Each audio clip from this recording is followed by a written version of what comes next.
중요한 게 뭐냐면 우리 자기 생각과 감정, 감각으로 진리를 찾는 짓은 전부 잘못된 길이라는 거예요.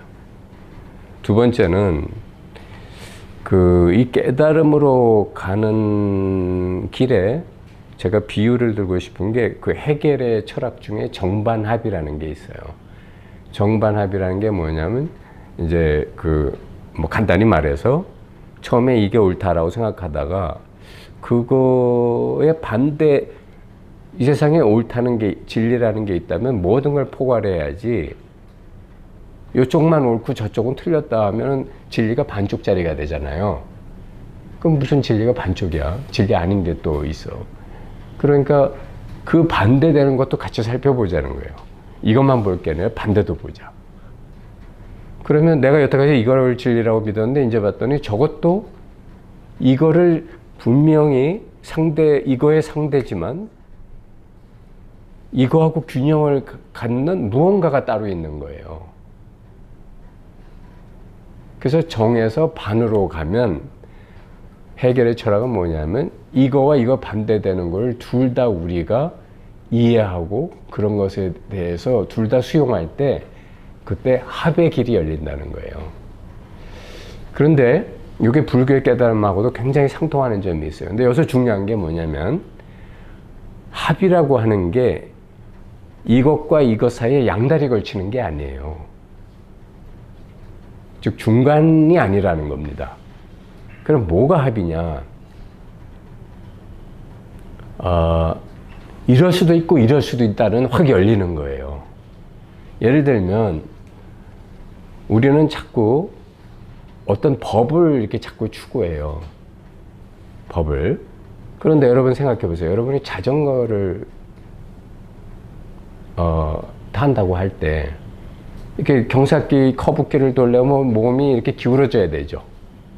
근데 그 기울어지는 각도를 30도를 꼭 유지해야 된다 그러면 10도만 기울여야 될 때서는 쓰러지게 돼 있어요. 그죠? 어떤 때에서는 30도 이상 기울여야 될 수도 있을 거야. 또 어떤 때는 똑바로 서서 가야지 왜 기울여? 기울일 필요가 없는 평지에서는 똑바로 가야 될 거예요. 그죠? 그러니까 이게 바로 합이에요. 이게 바로 중도라고. 중도라는 게 뭐냐면 각도에 정해진 바가 없는데 그때그때 맞게 기울어지는 거예요. 무슨 말인지 알겠죠? 수영에서도 마찬가지예요.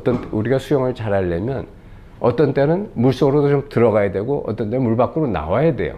그죠? 근데 무슨 정해진 법이 있어? 물 밑 10cm에서 계속 팔다리를 흔들어라. 그런 법이 없어요. 어떤 때는 물 밖으로 완전히 상체가 나와야 되고 어떤 때는 물속으로 잠수해야 돼. 그래야 이 물이라는 이 수면 위에서 일정한 그 부력을 이용하면서 이렇게 나아갈 수가 있잖아요. 그래서 양다리 걸치는 게 아니라 어떻게 보면 정과 반을 다 포용하고 수용하는 걸 말하는 겁니다. 그런데 제가 여기서 하나 이제 드리고 싶은 말씀이 여러분이 이 세상에 너무 여태까지 몰입해서 살아오셨잖아. 세상의 지식, 세상의 탐진치, 현대 문명의 삶의 방식. 이 개체의 이 몸의 안위를 위해서 타인과 경쟁해야 되고 뭔가 나를 우선 챙겨야 되는 뭐 이런 것들을 여태까지 수십 년간 살아오셨잖아. 그 방식대로. 그렇죠?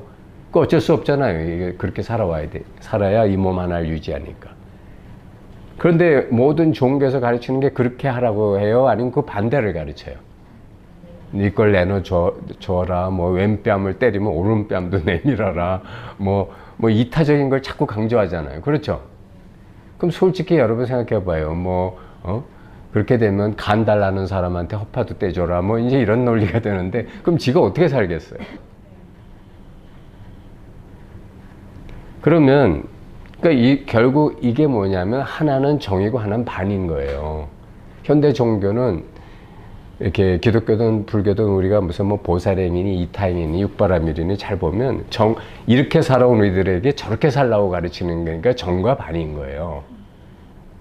근데 이런데 얽매이면 안 되는 거야. 그러니까 이 양쪽의 합이 뭔가, 이 중도가 뭔가를 여러분이 때로는 진짜 이기적인 사람 앞에서는 여러분도 이기적이 돼야 되고, 악인 앞에서는 여러분도 그 사람을 대응할 줄 아는 그 뱀 같은 지혜가 있어야 돼요. 그렇지만 계속 그렇게 가는 게 아니지. 필요에 따라서 선과 악을 마음대로 굴려 쓰지만 그거를 초월해 있을 수가 있는 거예요. 자, 그래서 이제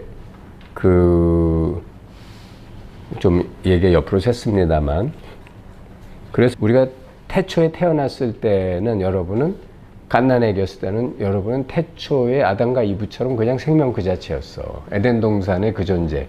뭐 한마디로 불교에서 말하는 본래 면목 그 자체로 태어난 거나 진배가 없는데, 이게 살아오면서 문명에 익숙해지다 보니까 그게 이 식수존 교육받은 분들은 아시겠지만 원래 있던 이 동그라미인 걸 잊어버리고 그 안에 식수존이 들어선 거예요. 그 대신에. 그래서 식수존이라는 구름이 원래 있던 보름달을 가려버린 거예요. 그런데 이제 그 보름달을 다시 드러내기 위해서는 우리가 식수존을 내려놔야 볼 필요가 있는 거예요. 자기 생각도 내려놓고, 그런데 사실 우리가 생각도 내려놓고, 감정도 내려놓고, 감각도 내려놔라. 이걸 잘못 받아들이면 어떻게 되냐면 정에서 반으로 가기 때문에 세상살이를 참 힘들게 살게 돼요. 안 그러겠어요? 아무것도 하지 말아야 돼. 그러니까 아니 현대인이 뭐 출가한 사람도 아닌데 어떻게 그렇게 하고 살 수 있어요? 그렇죠? 그러니까 그렇게 하면서 그런 공부를 하면서도 제대로 살아가려면 그 태초의 본래 면목과 그 문명이 요구하는 두 가지를 합을 살아가야 되는 거예요. 그게 중도의 삶이에요. 무슨 말인지 알겠죠? 그래서 생각하되 생각 속에 빠지지 말라, 분별하되 분별 속에 있지 말라, 이런 말들이 나오는 거예요. 자, 그러니까 문명에 폭 빠졌던 우리는 한 번쯤은 본래 면목의 이 자리에 또 한 번 완전히 몰입해 볼 필요가 있어요. 왜냐하면 완전한 정을 경험해보고 완전한 합을 경험해봐야 온전한 정과 반을 경험해봐야 완전한 합에 깨어날 수가 있는데, 완전하지 않고 대충 적당히 생각으로 이렇게 굴리고 있으면은 그 사람의 깨어남은 약할 수밖에 없어요. 그래서 한 번은 몰입해 봐야 돼요. 이쪽 끝과 이쪽 끝에. 무슨 말인지 아시겠죠? 그런데 이제 제가 드리고 싶은 말씀은 몰입은 중요한데 거기에 빠져 있으면 안 된다는 거예요. 몰입을 체험하는 건 좋은데 그것이 끝이 아니라는 거예요. 알겠죠? 자, 깨달음이라는 게 뭐냐? 그러니까 결국 우리는 자기가 이렇게 몇십 년을 살고 죽는 상대적인 생명이라고 알고 있지만 사실은 그거는 여러분이 이렇게 생각하는 거지, 실제로는 여러분은 영원한 우주의 생명이에요. 전기에 생사가 없어요. 불에도 생사 없고 물에도 생사가 없듯이 여러분의 생명은 우주에 생사가 없는 기본 요소 중에 하나입니다. 근데 그걸 지금은 믿지 못하죠. 그건 자기가 깨달아서 체험하는 수밖에 없어요. 그러면 스스로 알게 돼요. 아, 이게 영원한 거구나. 그래서 깨달음이란 게 뭐냐면 태초의 영원한 절대적 생명이 나라고 하는 상대적 생명 현상 속에서 눈을 뜨는 거예요. 그래서 자기 자신을 자각하는 거예요. 그래서 이 상대적이고 유한한 이 개체 암흑이라는 현상이 그 절대적인 생명 안에서 완전히 거듭나는 거죠. 이제 이게 기독교나 불교나 사실 똑같이 추구하는 건데 사람들이 말과 생각에 빠져서 서로 다르다고 착각하고 있는 거예요. 자, 그러면 이제 깨달은 사람은 우리는 보통 저 사람은 깨달았으니까 항상 깨어 있겠다, 이제 이렇게 착각을 하실 수가 있어요.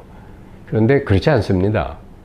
항상 그 사람이 깨어 있다라는 건 여러분의 분별이고, 실제 속 상태는 어떠냐면 이 세계, 본래 세계 자체가 원래 깨어 있는 거예요. 그러니까 원래 깨어 있는 것을 받아들이고 그냥 사는 거예요. 원래 다 깨어 있는데 뭘. 그러니까 내가 무엇에 대해서 어떻게 깨어 있겠다 이런 게 다 사라지는 거예요. 이 전체 세계가 그냥 깨어있어요. 여러분도 다 깨어있어요. 내 눈에는 다 깨어있는데 혼자 아니라고 하는 거예요. 그러니까 내가 참 답답할 노릇이죠. 지가 깨어있는데 아니라고 하니까.